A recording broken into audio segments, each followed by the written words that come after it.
Hello, fellow late students. Hope you're doing well. Well, today we're going to talk to you about, we're gonna share with you some tips in order for you to keep on learning, acquiring English.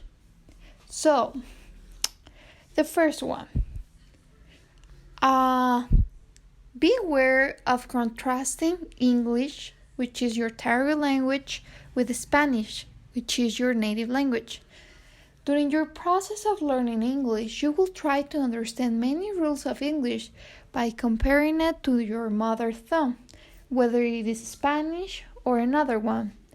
While it is okay and normal to do this, you should be aware when the differences between them have a negative impact on you. For example, when you know the verb tener is used to tell your age in Spanish, but in English it is not, because in English you use the verb to be and you still use it, you still try to translate it when talking in English. You say, I have 18 years old. So be aware of that. To correct this, avoid trying to understand rules in English by constantly comparing it to how you will use it in Spanish. Also, once you have this habit in you, try to speak as much as possible in English without thinking about your mother tongue, which is Spanish, and with time, you will get rid of this problem.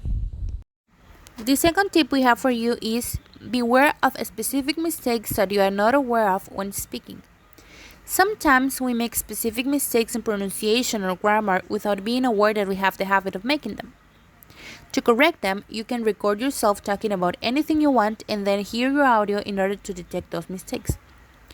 Also, improvement comes with practice, and you overcome those mistakes by immersing yourself as much as possible in the language, by watching movies and series, listening to music, and speaking as much as possible with tools like Skype, Tandem, or HelloTalk that helps you to connect with native speakers. For tip number 3, do not get used to speaking incorrectly just because people can understand you.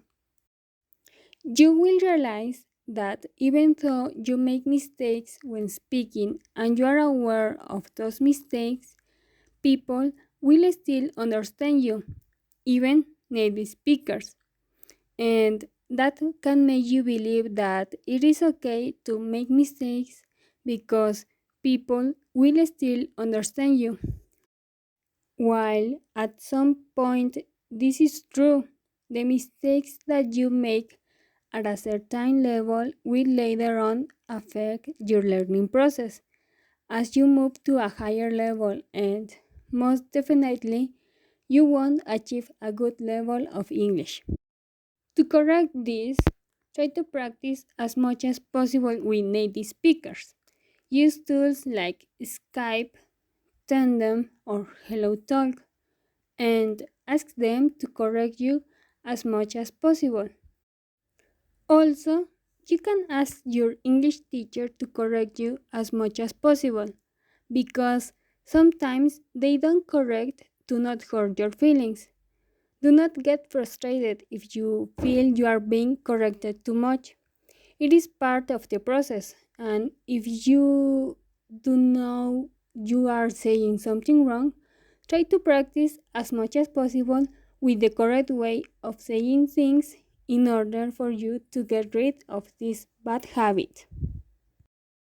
As for the fourth tip, here it is. Do not get frustrated if your teacher's lack of language proficiency affects you.